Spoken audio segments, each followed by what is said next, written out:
Let's resume the meeting. Thank you, Secretary, for coming back earlier. We were at the question of Mr. Jonathan Leung. He has not finished his question yet. Please continue. Thank you, Chairman. According to paragraph 2.38 of the report, according to the Transport Department, the government has launched a pilot scheme for electric ferries, under which the ferry operators of the 4 in-harbor ferry routes, including Central Chim Sa Tsui route operated by Operator A, would be subsidized on the construction of electric ferries and the associated charging facilities, as well as the operational, maintenance, and repair expenditures incurred during the operation of the electric ferries during the trial period. Can the administration inform us the progress of constructing a new electric ferries of the Operator A? Will the operator switch to using electric ferries? Do we have enough electricity at the piers operated or managed by the operator to run electric ferries? If there is not enough electricity and power at the piers, how can we encourage the operators to switch to using the electric ferries? Commissioner, please. Thank you. The pilot scheme for electric ferries was launched by the EPD in 2021. The Environmental Protection Department have signed an agreement with ferry operators. Mr. Leung was right. We are subsidizing them in constructing electric ferries and the associated charging facilities. This is a pilot scheme in the sense that we want to test out the feasibility of using electric ferries commercially. We are subsidizing for electric ferries and their operational, maintenance, and repair expenditures during the trial period. In terms of progress, 3 of the electric ferries were not run by franchised operators, but licensed operator. They all operate in-harbor ferry routes. Starting from 2025 in phases, the 3 electric ferries have been commissioned.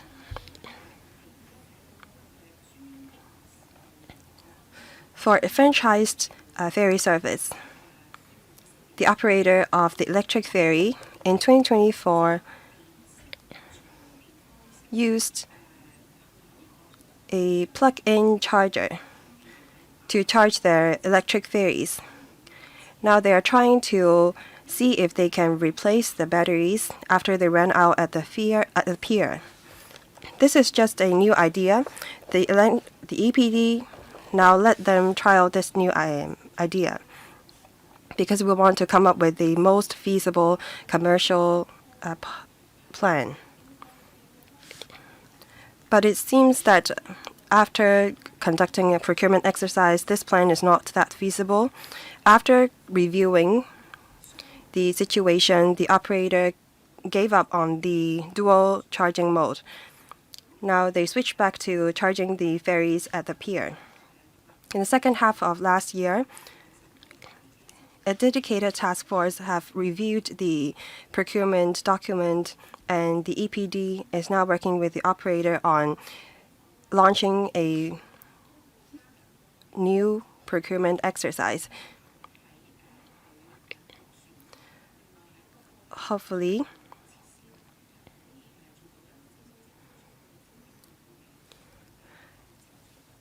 we can proceed with the procurement very soon. Thank you. Next, Mr. Robert Lee. Thank you, Chairman. The Transport Department is crucial in assessing and monitoring the performance of the ferry operator. We need to enhance customer experience.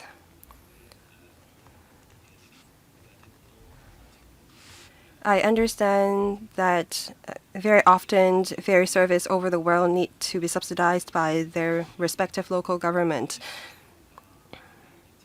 Oil prices, COVID, all these factors undermined the feasibility of ferry service. We need to make sure that such a service is financially sustainable and viable. In 2024, they recorded a profit, but before that, they recorded a loss for a number of years. While we expand sources of revenue and cut expenditure, we need to explore new non-fare box revenue sources. In the report in Wan Chai Ferry Pier, it is said that after conducting site visit of the audit, all of the 10 shop units at Wan Chai were closed. If you don't lease the spaces out, then the revenue will continue to be $0. Even if you offer a big discount, you'll be able to generate some sort of revenue. I think that the operator can work with the catering industry. For example, for Central, Tsim Sha Tsui, Wan Chai, all these are busy business districts. So the operators will not only be able to attract tourists, but also businessmen. And when there's Art Expo, we have Art Basel, Art Central, and Wan Chai. During those festivals and events, maybe operators can offer catering service at their pier. By having diversified experience at the pier, we can attract footfall and increase the revenue of the ferry service. Is there any KPI for that? How can we vitalize the pier? How can we improve the rental situation at the shop units? Now on to advertisement revenue. MTR and bus never waste any space at their vehicles. They put up advertisement everywhere, in their stations, at the external wall of their bus. I think that the ferry service operators have wasted much space.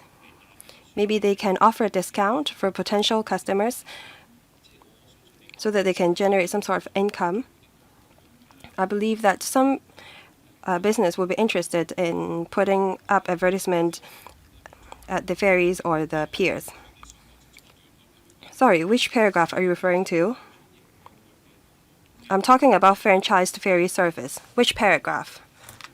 Paragraph 2 point what? We were at 2.32. You need to let us know which paragraph you're referring to as you proceed. I was talking about financial viability. That was 2.4c. That was a more macro kind of question. For the Wan Chai Pier, we're talking about 2.5b. These are my two questions. Please break down your questions for more accurate answers. I will pause here. I will follow up later on. Secretary. Thank you, Mr. Lee, for the question. I fully understand your concern. Let me address your questions. First, on the rental situation at the pier. I fully agree with you. We need to help operators, especially franchised ferry service operator, with boosting their their leasing at the piers. Let me give some figures. For franchised ferry service, most of their shop units at piers have been leased out. For Wan Chai, all of the shop units have been rented out.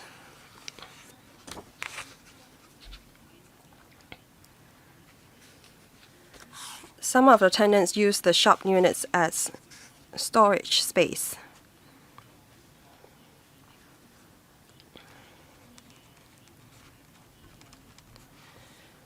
Now, if the operators are able to engage tenants offering catering or retail service, then the operator will be able to generate non-fare box revenue. As the Commissioner for Transport said, The Transport Department will more systematically process non-fare box applications, and they will establish a regular dedicated task force. When the tenants and peer operator explore non-fare box revenue, if they need assistance from various departments to relax restrictions, this dedicated task force can help with that. Secondly, the member mentioned advertising revenue. We have observed in the past different public transport operators try to make use of diversified channels, such as through their consultants or through their advertising contractors, put up advertisements in some conspicuous locations. And we have the franchise ferry operator planning to upgrade their advertising panels to LED displays. We believe it is appropriate timing to enhance their commercial potential. The Transport Department is providing coordination and will consult the Harbourfront Commission on this.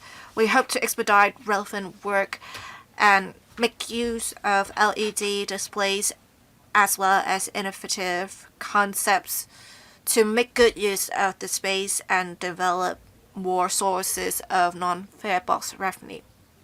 Thank you, Chair. I want to follow up on the reply. I understand when the Audit Commission conducted on-site surveys, what they observe may not represent fully the reality. The Secretary did mention if we want ideal use of the space, we may need to stipulate some conditions in the lease. We want to provide a good experience for passengers, and we want them to consume stuff in the space. I now want to talk about age fleet. We have 8 vessels, and the average age is 63.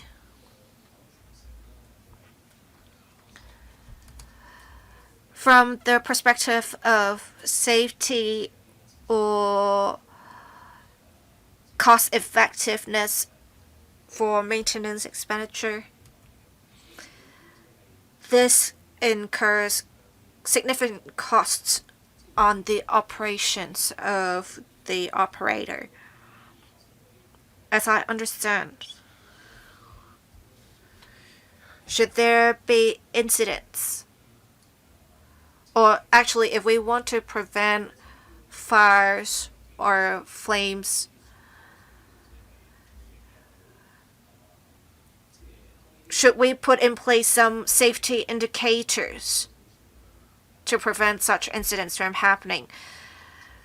I don't know if there is an average age according to the Bureau's data where we will no longer use such vessels. We may have to use these vessels for a long period of time after procurement. But do you have some data internally to say after a certain number of years, maintenance is not really worth it? Instead, you should procure a new vessel. And what your stance is from a safety perspective. Can you talk about the relevant data upon how many years you can maintain safety?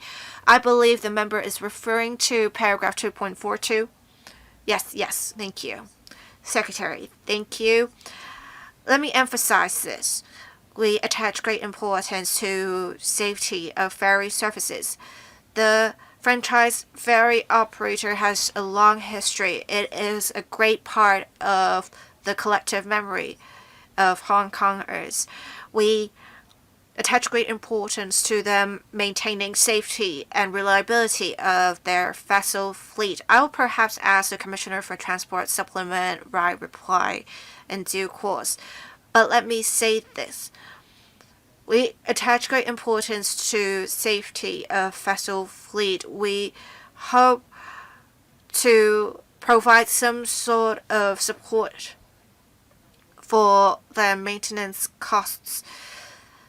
There is a plan to replace engines for the vessel fleet, and it is expected that in the second half of this year, the engines will be replaced. The cost is approximately $10 million. The operator has also plans starting from 2027 every year for the 6 remaining vessels in a gradual manner replace engines for the vessels. I instructed the Transport Department to work with the Marine Department and the operator closely so that the operator will make regular reports on the progress of replacement of the engines and to pay close attention to the performance after replacement of the relevant part. I will now invite the Commissioner to supplement our reply. Thank you. Thank you, Chair. Let me provide some data for the reference of the member. The member asked about the age of the vessel fleet. The operator's vessels have been in service for over 60 years, and this is something we should appreciate. The vessel age is high, but we attach great importance to safety of such vessel fleet still. The priority is with annual inspections of vessels, Marine Department personnel will look at the different facilities of the vessels, for example, power supply, fire safety equipment, so as to provide a certificate of seaworthiness for the vessels, showing that they are still safe for sailing. The Marine Department also conducts random inspections for safety checks of facilities. Mr. Lee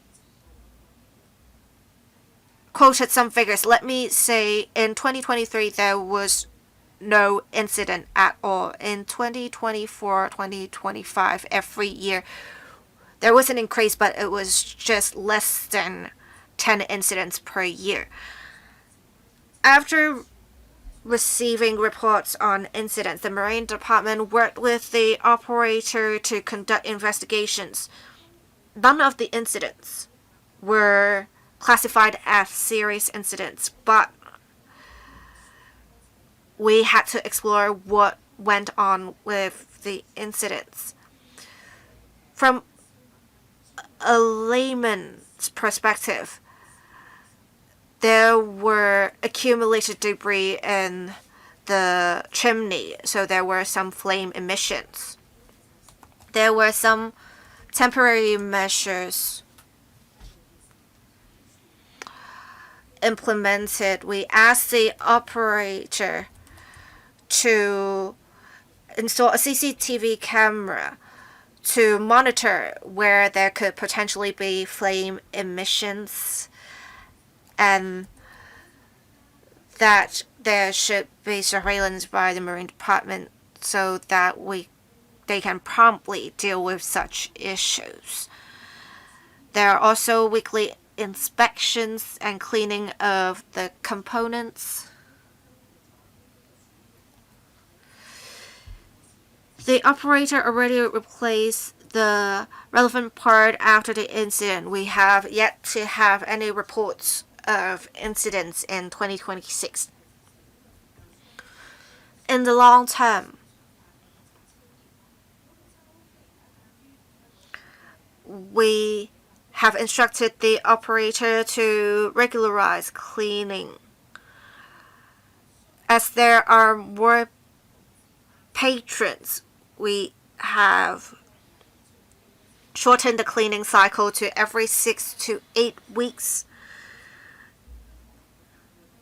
For important occasions or golden weeks, there are more frequent trips to alleviate the crowds. At these peaks, we ask them to have more cleansing to make sure similar incidents won't happen. I have a quick follow-up. So you didn't say 60 odd years is too old. Is there a maximum age for vessels? There's none of that. If they do good maintenance, the vessels are still usable. Thank you.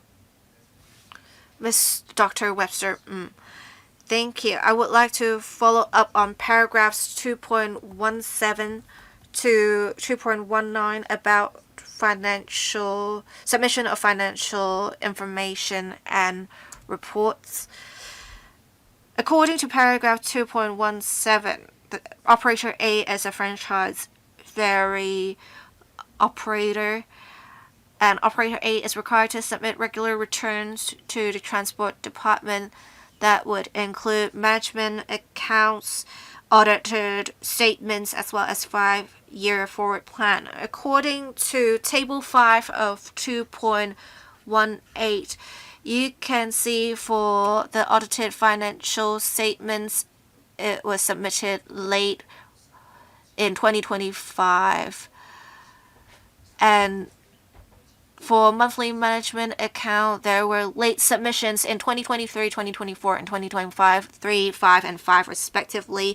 For the 5-year forward plan, every year there was a delay in submission, ranging from for 6 months, so 2 weeks to 3 months.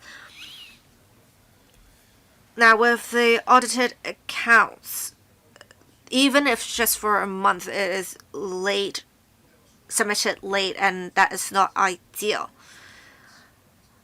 Especially for the forward plan, because we're talking about capital investment and improvement in services. It is not ideal to submit the relevant plan late. Why are these documents submitted late? Commissioner. Thank you, Chair.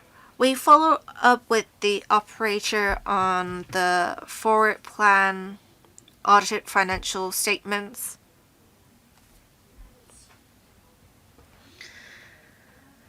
And the management accounts, why they submitted relevant documents late. And the justification or the explanation provided by the operator was because there was a change in personnel. They neglected this and they submitted the relevant documents late. This is not ideal. Chair, I'm not sure if I should go on with this. In response to the audit's recommendations, we already have some improvement measures implemented. All right, please tell us about these arrangements. Thank you, Chair. Our officers will continue to make calls or issue letters to remind the operator to submit relevant information punctually. The officers have been doing their work and issued continuous reminders, but there are no clear guidelines. There is no systematic approach to issue reminders to the operator, which is why my colleagues and I reviewed the situation and updated the internal guidelines. These will come into operation within this month. The updates are basically the setting down of some important milestones. Like I said earlier, how long before the deadline for submission of documents by the operator, when reminders are to be issued? Say a week before the deadline, our officers will issue a written notification to the operator. we wouldn't just have officers call the operator to notify a certain individual that they have been in contact with before. If the submission is not received, we will ask the operator to explain every time what the reason was so that we can understand why the submission was not made on time. As I said earlier, for festive occasions like Golden Weeks, the operator does have relatively tight manpower and they have other work to do. If currently we have some documents where we ask the operator to submit every 2 to 3 weeks, we plan to make some adjustments so that for peak periods they don't have to submit the relevant documents at that particular time. So that, for example, we will ask the operator to submit relevant documents in January or March instead of in February. If after the written notification there is still no submission, we will invite by phone call or written notification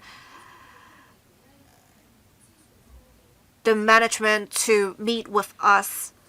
If a meeting is not enough, our officers will still be able to do something. We actually will make use of a computer system, and the system will issue automatic reminders to officers should it be time for submission, so that officers can follow up with the operator and record the result of communication with the operator. Thank you. Thank you. Well, after all, the operator is a franchise ferry operator. There should be follow-up from the department, but they also have the responsibility to submit relevant documents. You can't be like talking to a child, telling them when they have to do something, when they have to submit documents. I want to follow up on paragraphs 2.20 and 2.21. It is also about the compliance of franchise conditions. Operator A is supposed to submit annual accounts within 5 months after the close of each accounting year. And according to the report, in 2023, 2024, 2025, they were late by quite a lot, from 8 months approximately. Well, there is quite a range ranging from 90 to 246 days. I think them being late is already not acceptable. According to what is said in paragraph 2.21, the Transport Department informed the Audit Commission that the late publication of accounts and operational information in 2023 was due to the outbreak of COVID-19 pandemic. But the pandemic was earlier. So I want to ask if they submitted relevant documents late before 2023 as well. And in 2023, it was approaching the end of the pandemic. I think this reason is not really reasonable. Thank you. Commissioner, the member has a point. In 2023, the outbreak of COVID-19 was coming to an end at that point. What we are trying to say here is that after the outbreak of COVID, for the next 3 years, during the throes of COVID, manpower was strained at the operator. Many workers left their jobs.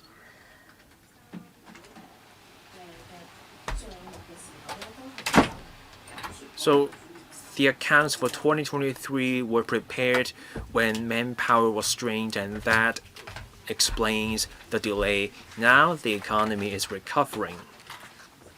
Visitor arrivals have also risen this year. That's why we have urged the operator to do better in manpower and training.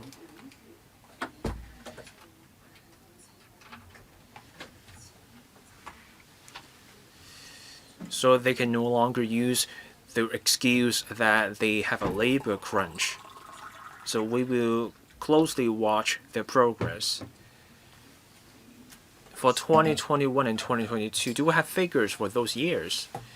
Maybe they can provide the figures after the meeting. Yes, we can provide the data after the meeting. Please continue.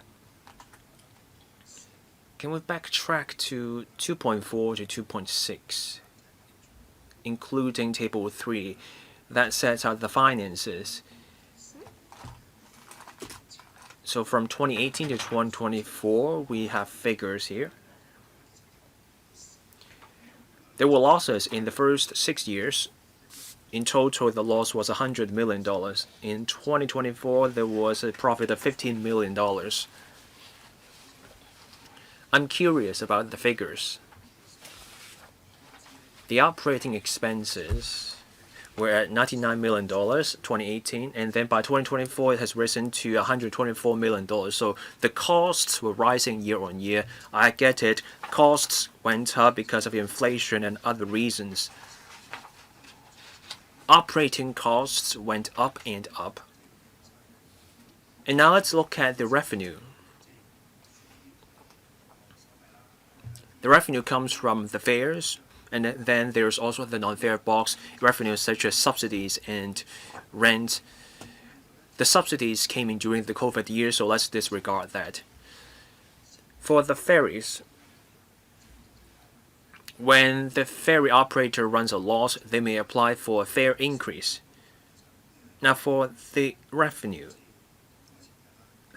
has gone up. We have also seen a fare rise.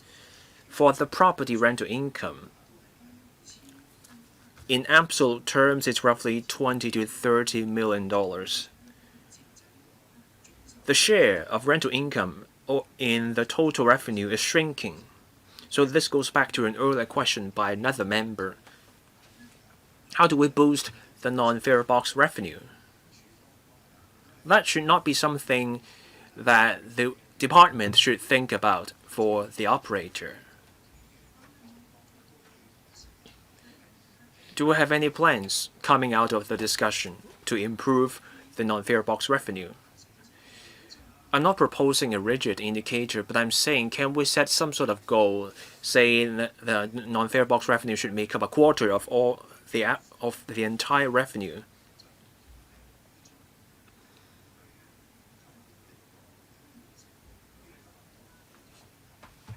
We shouldn't have to rely too much on the fare revenue. Otherwise, the operator will have to apply for a fare increase. The rental income is shrinking.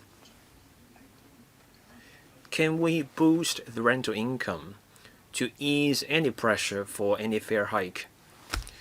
Commissioner, thank you. I think Dr. Ng took a very detailed view of the account. Table 3 contains a lot of information.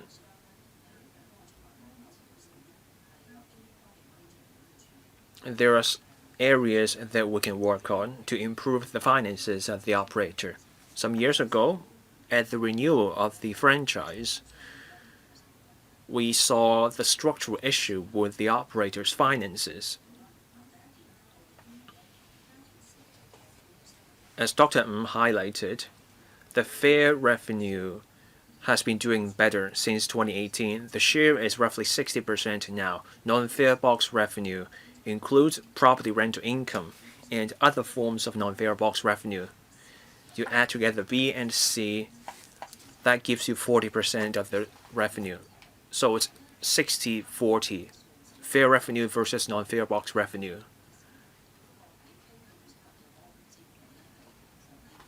This is a better position than franchised buses.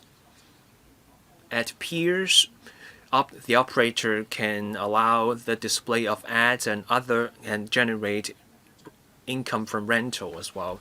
On property rental, can we further boost the income?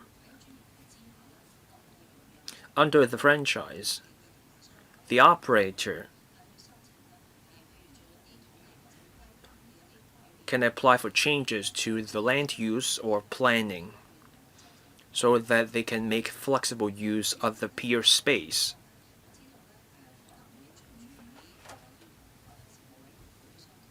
This requires discussion with the Harbourfront Commission.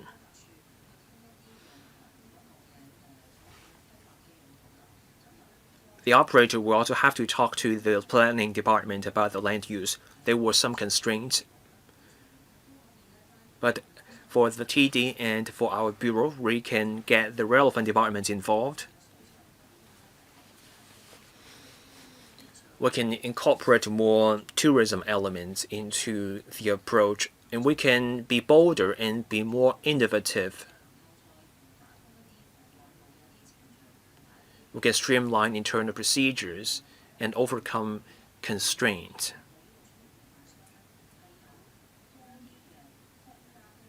If we can achieve that, we will be able to give the operator greater room to improve their performance. Some years ago, there was the impact of COVID-19.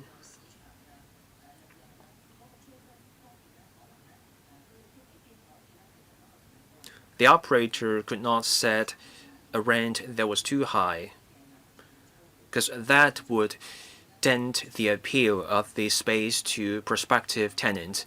But with the TD's assistance and the help of other departments, there is more room to grow the revenue. Chairman, I have another question. It's about 2.42 and 2.43. It's about the aging fleet. Other members have asked about this point. Of course, we should put safety first. These vessels are more than 60 years old. Maintenance costs have to be factored in. My concern is about the finances. We have to keep repairing the ships, and that adds to costs, and that translates into pressure on higher fares. For these 5-year forward plans, I'm looking at Note 11. The franchise requires some levels of capital investment and service improvement.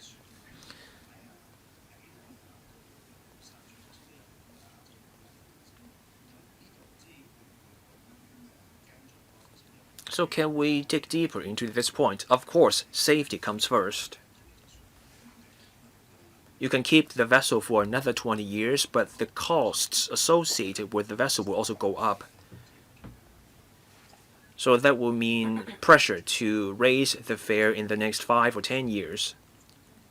Secretary, the TT will keep monitoring the situation and assist the operator.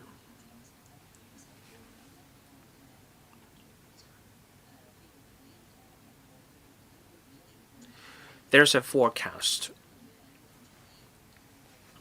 We look at the financial statement. There will be some sort of projection for both the revenue and the costs. Water transport plays a crucial role.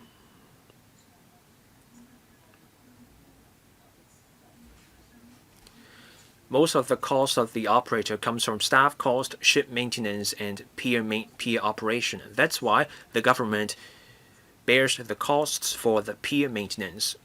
The government also waives the license fee, the franchise fee. We also waive the pier rent on vessel maintenance. We expect a comprehensive plan from the operator about replacing the engines of their vessels.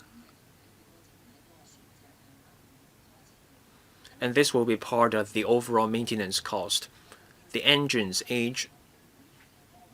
Every year the maintenance cost goes up.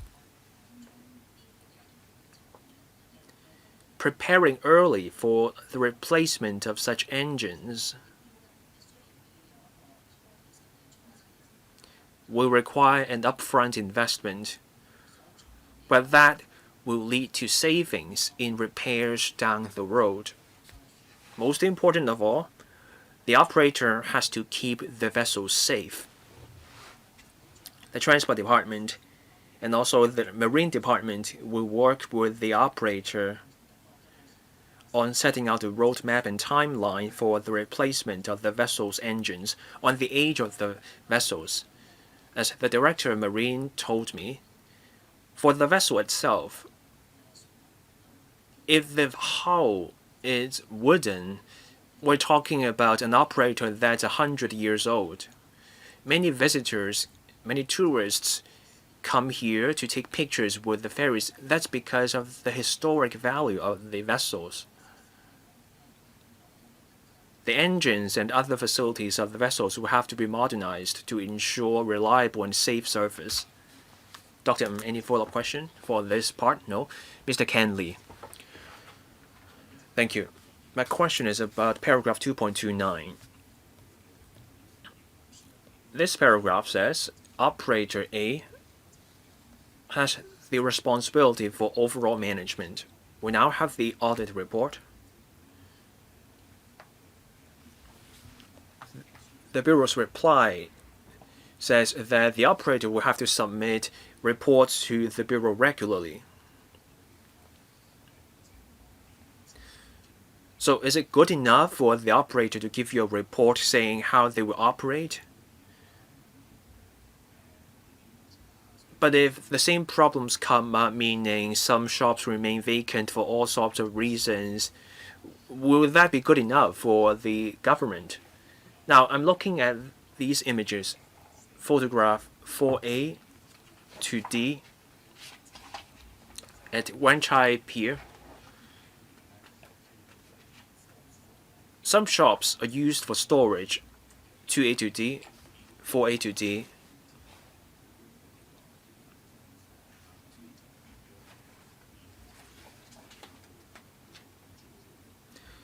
So when a shop is used for storage, that shop counts as leased. That's not a good sign. And this problem is not reflected in the report. So these are my questions. Secretary. I will first give a brief reply. For any regulation and follow-up actions, we have to take a result-oriented approach.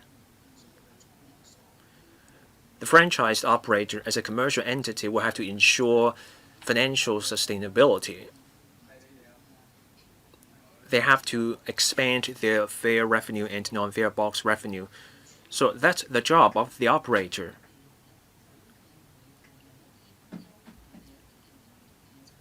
The Transport Department will improve their regulatory mechanism. So there's collaboration. We also encourage the operator to do better. We hope that the operator and the TD can take a pragmatic approach to reach their goals. Now over to the Commissioner for Transport. Thank you. I want to reassure Mr. Ken Lee. Starting from this month, we require the operator to submit information on the rental business. Information on vacancy is needed. The usage of the shops, is it for retail, is it for F&B, is it for storage? The operator will have to tell us in the report. The rent level will also be required. We're not saying we are business savvy, but we have to have the full picture.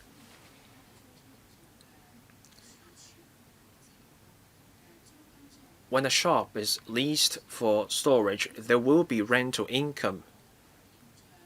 But we have to think about the image of the pier and the visitor footfall. Storage may not be the best thing. We also have to think about revitalizing the waterfront.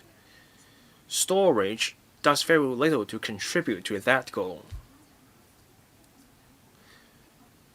For the dozen shops at the Wanchai Ferry Pier, they're used for storage now. Yes, there is rental income. Once we discovered this, we followed up actively with the operator. We have invited the operator to talk to the tenant with positive progress. The tenant plans to convert the shops into retail and catering facilities. Some conversion works are already underway. There's a timetable as well. In the second half of the year, the new shops will come on stream to generate more footfall and improve the image of the area. We have also provided advice. We suggested bringing in businesses that have to do with pet or sports concept. Many people jog along the waterfront. As other members said, at the Wan Chai waterfront, there can be arts and creative cultural events, and there are cultural events in that area. So some sort of joint crossover initiatives can be considered.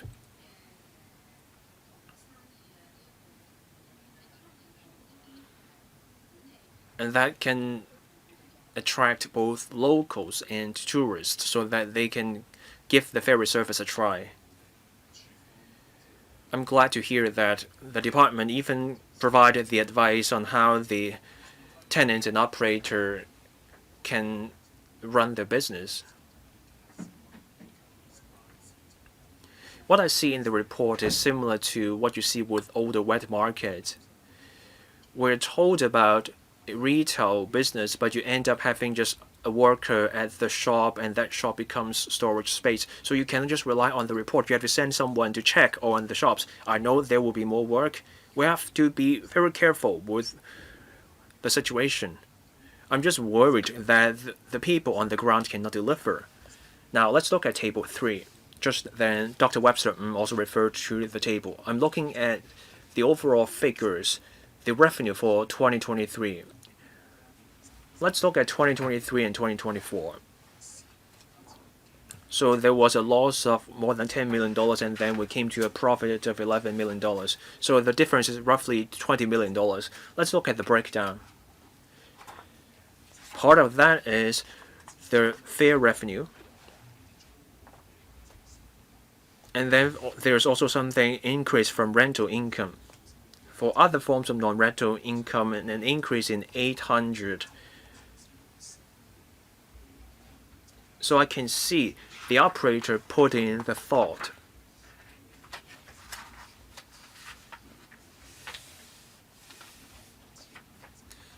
For the fare revenue, it went up from $80 million to $100 million. And then for rental income, from $23 million to $26 million. For other forms of non-fare box revenue, going from $30 million to $38 million, so up 25%.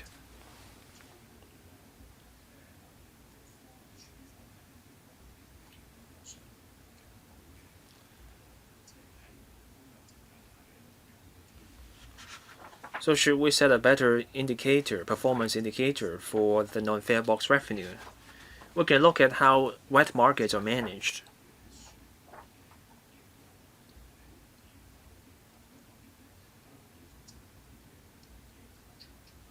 Or maybe we need different contracts for the fare revenue and the non-fare box operations.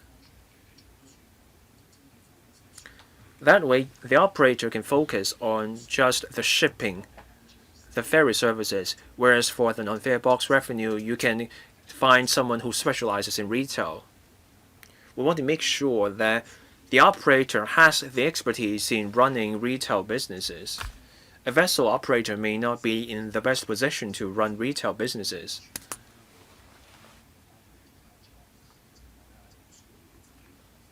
That way, the transport department won't have to come up with business ideas for the storage space. I wonder if this has been considered. Secretary. Thank you, Mr. Ken Lee, for the questions. This has to do with how we manage ferry operators and our policy intent. We now stress that we are capable government working with an efficient market. Franchised ferry service operators just a few years ago have talked to us about extension of their franchise. If I remember correctly, we extended their franchise for 15 years. 15 years is not a short period of time. We're confident that these franchised ferry operators, their management and their team are capable in managing this ferry.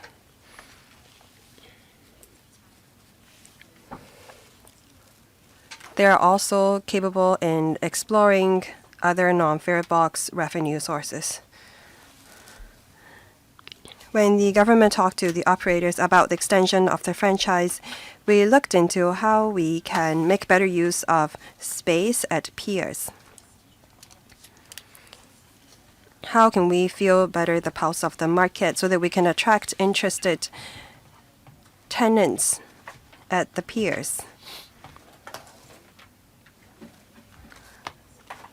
If you look at the past few years,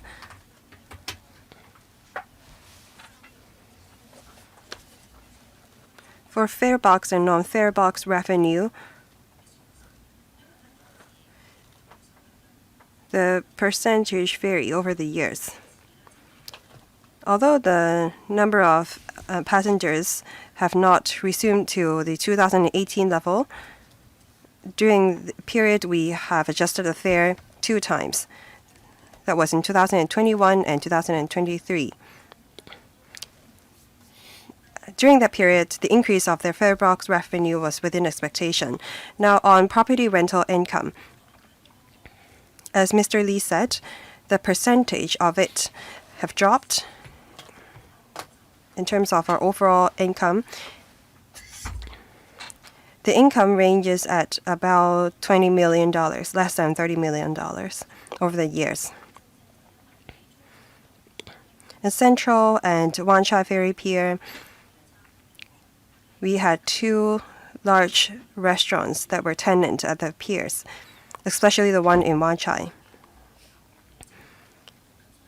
Because of those 2 restaurants, we were able to attract more tenants to the piers, and that brought to the operators some very substantial rental income. As the Commissioner of Transport said, we will continue to assist the operators as well as monitoring them so that they can maximize the use of their space. If we can attract famous restaurants or retail shops to the piers, then we can attract more tenants. This is better than breaking larger shop units into smaller ones or turning some of them into storage space. For other non-fare box revenue, I think that we need to be fair in our assessment. For the advertisement revenue or vessel rental service, the income have rose from $14 million to $29 million. That's almost $30 million. The increase is very substantial. That's almost double the level in 2018. The Audit Commission have offered us this breakdown so that we can look at the entire situation more succinctly.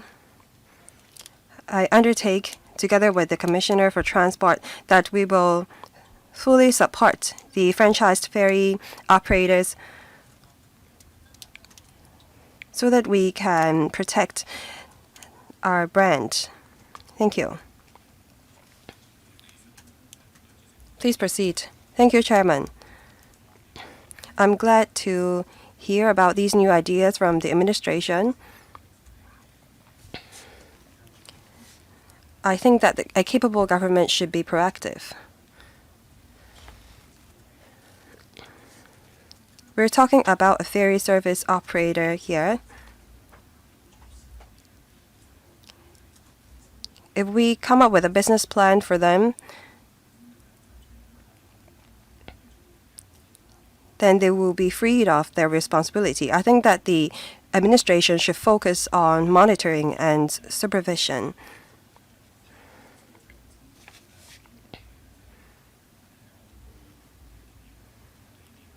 We have some ideas for the operators. Now we have extended the franchise for 15 years.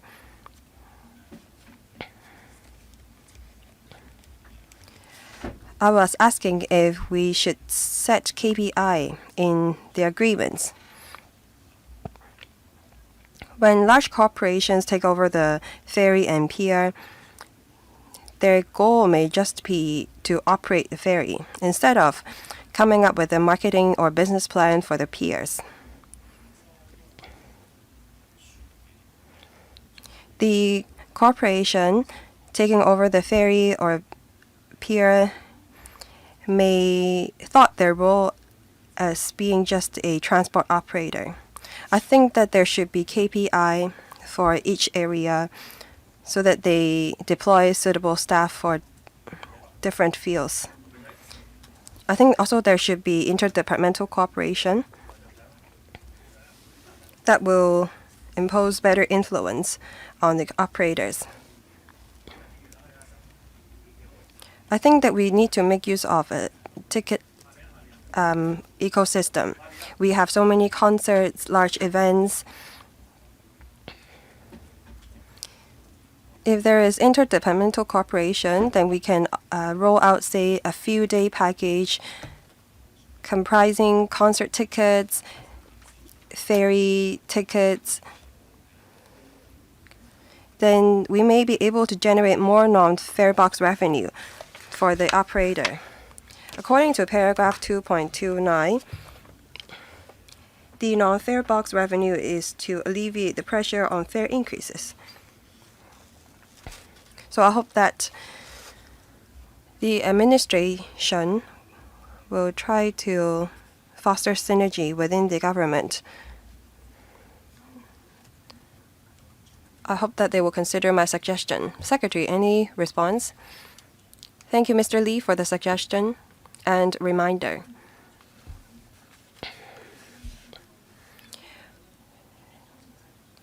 Operator A may not have all sorts of experts in their team, but I'm glad to hear that they have hired a professional advertisement company to look into leasing their space for advertisement, and they have been reaching out to event organizers and coming up with packages. They have also engaged contractors for recruiting customers for advertisement space. On fostering synergy among policy bureaus, well, in fact, we have been working with the development bureau. They were very helpful. When transport department need to reach out to HSD, EMSD, for example, the development bureau have been offering assistance. The transport department have also reached out to the GPA for cooperation. Now we have established a dedicated task force. We will consider Mr. Lee's suggestion. All relevant bureaus and departments will be invited to deploy staff to join the task force. Mr. Lee, any other questions? No. Now we come back to Mr. Vincent Cheng for the second round. Thank you. Thank you, Chairman. The Secretary have gave us the overall direction. Now I'd like to go back to Table 3 again. The Table 3 depicts the income and expenditure of the operator from 2018 to 24. I understand that the operators have been working on generating revenue and breaking even. during the COVID period, I know that the operator faced huge pressure because the loss was rather substantial. They only started making profit in 2024. So I think that we need to give them some encouragement.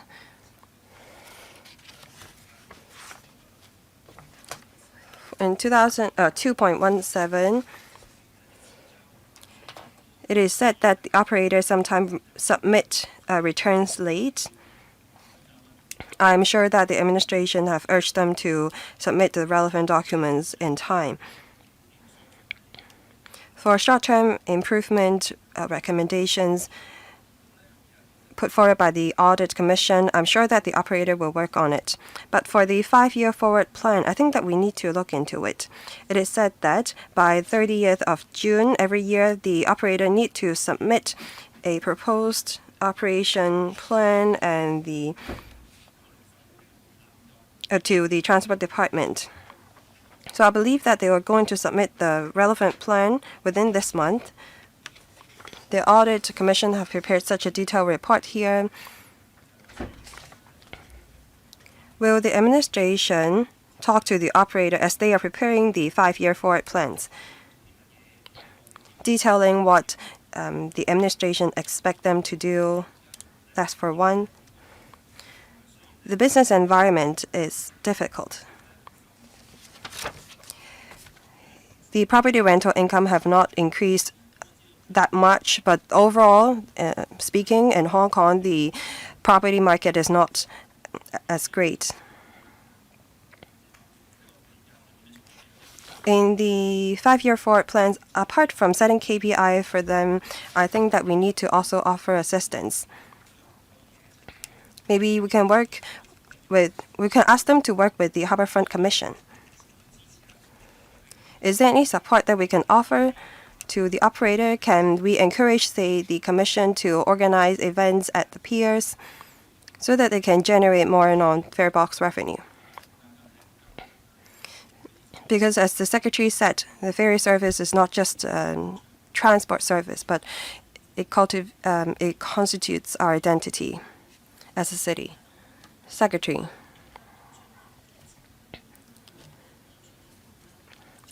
When we manage public transport operators, there are many different ways for us to do it. Data and numbers matter. When operators face financial challenges or pressures, we offer assistance. It is important that we have an estimates and projections. I agree that in the 5-year forward plan,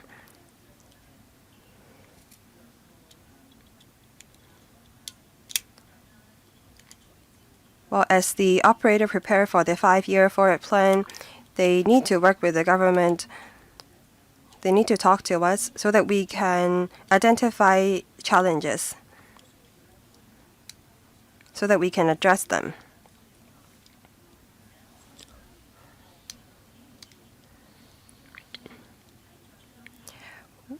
When franchised ferry service operators adjusted their fare over the past, we worked with them when they consulted the district councils and the legislative council.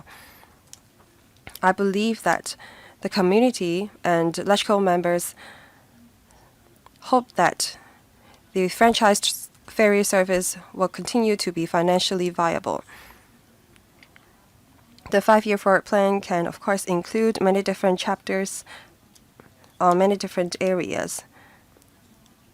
As the administration is working with the operator, hopefully we can come up with feasible plans. Hopefully we can pull our minds together to make sure that this ferry service can be improved. We can see that the franchised ferry operators have been working very hard based on the service reliability and maintenance. They have not ignored this area despite the financial loss they sustained over the past years. they have always provided safe and reliable transport service to the public. Their service reliability and safety was as high as 93%.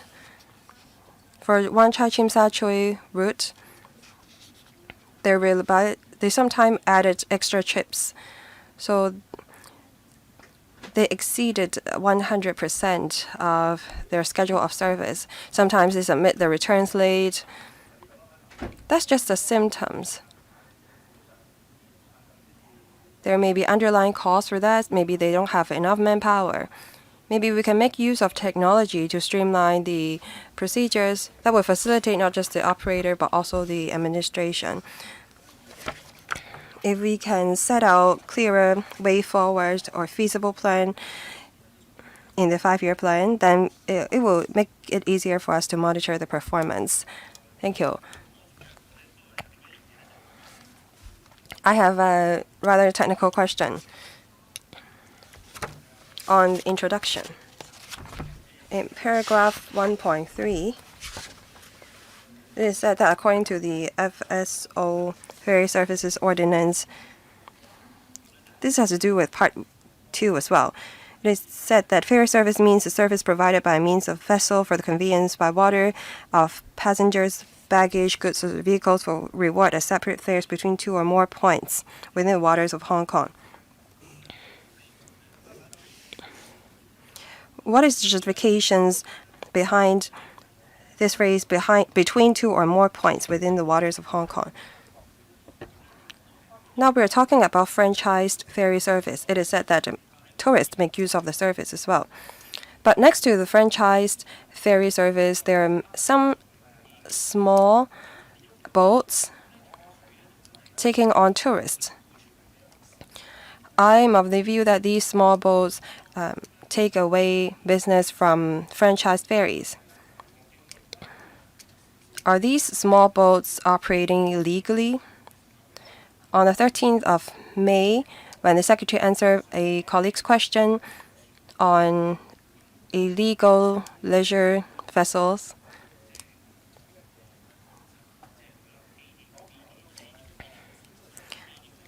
I know ferry service is defined as conveyance by water between 2 or more points. These illegal boats will not just take away business from legal operators, but also pose danger for passengers. At the Avenue of Stars and the Central Pier, there were people encouraging pedestrians to take those boats. That was not a great experience because when I walked past those areas, those marketers tried to take me to their boats. And that was not pleasant. Secretary, the Commissioner for Transport will also monitor licensed ferry service. According to the Ferry Service Ordinance, it is said that the sightseeing vessel need to meet certain conditions. One of the conditions is that the operator need to go from one point to another together with the passenger.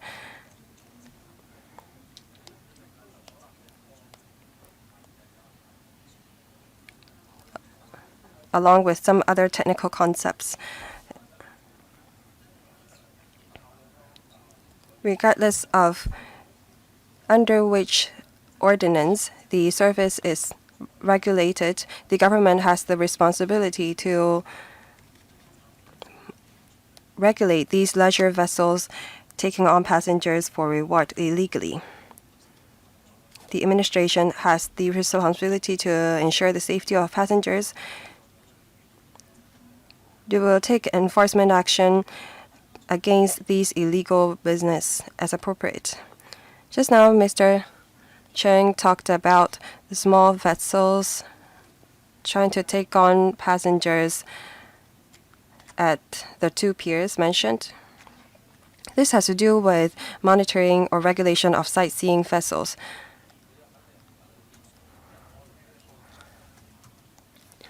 Some visitors want to appreciate the two sides of the Victoria Harbour by vessel.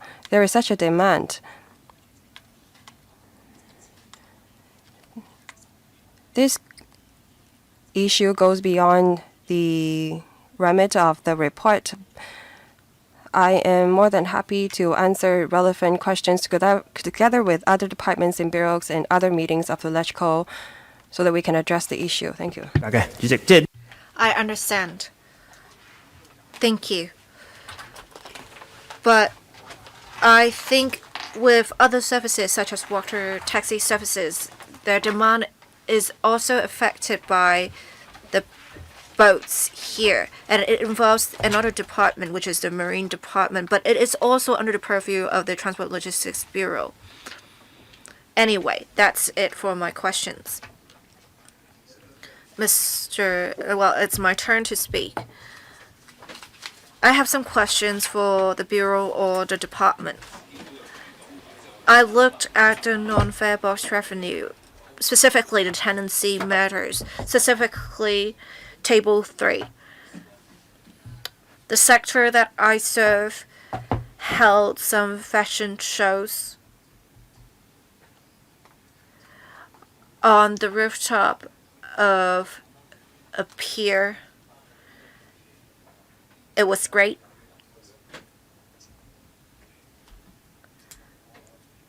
The piers are at prime locations because they're on the two sides of the harbor.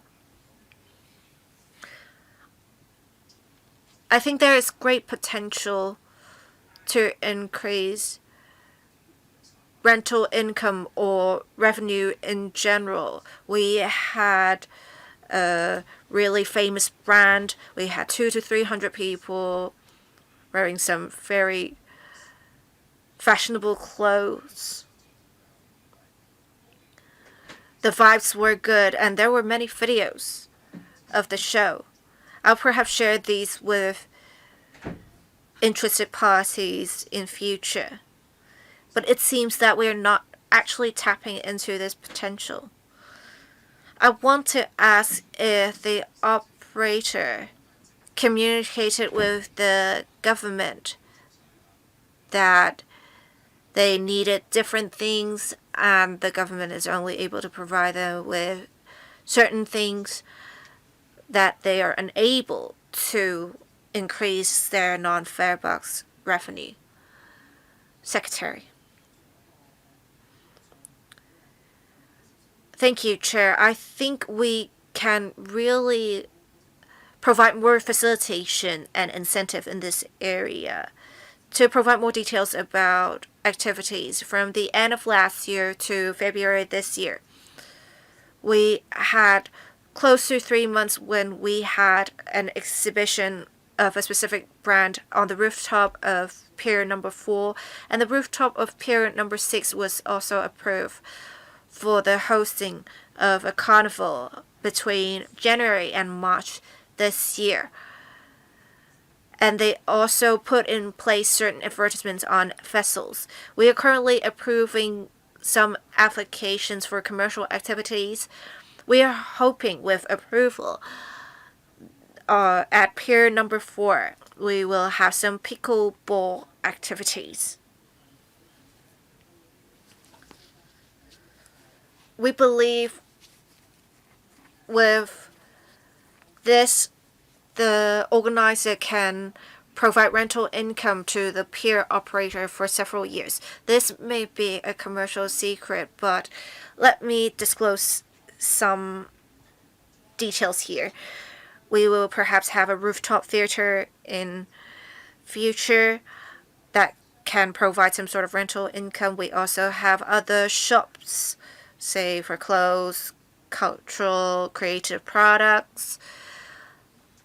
There may be less of a demand for a theater in shopping malls, but against the backdrop of the beautiful Victoria Harbour, perhaps we can have ferry operators make use of their space at different piers and make good use of the space. Thank you. Well, there are different performances. For example, the fireworks during nighttime. Have we any communication with the operator to tap into the potential of these events or activities to heighten the flow of people? If there is potential for rental income, we need a higher flow of people to charge higher for advertising fees. So is there any way for you to increase the flow of people at Piers? Secretary. Well, we actually will talk about something relevant to this for the other parts that we're going to scrutinize. For the franchise ferry operator, when we approve the franchise, if I remember correctly, we provide some space outside the pier, for example, pavements for use of activities. If the operator has specific proposals, they can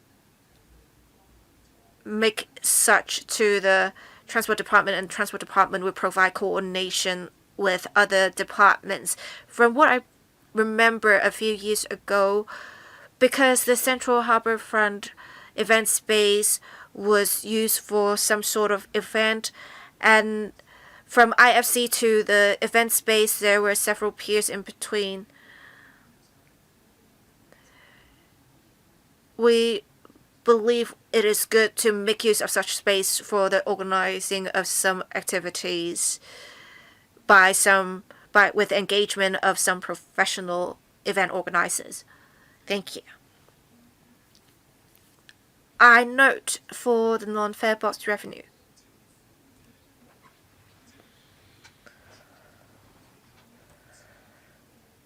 The Transport and Logistics Bureau and the Transport Department's coordination with other departments. I am slightly concerned. Like another member said, the operator may not be well-rounded. They are good at their operations. How can we provide support to them for them to do better in other areas? Secretary. Well, for the government, we are not as proficient as doing business as commercial organizations. And for public transport operators, they need to make sure they provide excellent public transport services. In this case, it's various services. The personnel of the operator can't really do everything, so they have to engage, say, advertising companies or event organizers, and there are a lot of them in the market, say event organizers or promoters. And when we've scrutinized part 1 of the report, we heard members' views, and members have some great opinions. We will convey the views of members to the operator, and the operator is not working alone. The government won't be replacing them in role. We are trying to be a facilitator and promoter in a way. In the 5-year plan we're preparing, we hopefully will include some specific suggestions. Whether we can break up the contract just like what the government is doing with markets, I think it can be a way of going about it, but let me say this. When we host large-scale activities or exhibitions, when we are talking about this, we may not break up contracts for this purpose because that may impede creative potential. But I think the operator is well aware of the situation. The government will try to provide facilitation and encourage the operator to do more. We will work together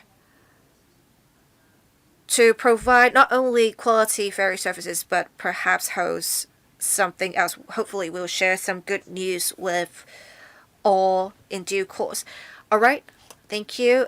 Any other member who would like to speak on parts 1 and 2? If not, we'll take a 15-minute break. We will resume the meeting at 12:25. Thank you.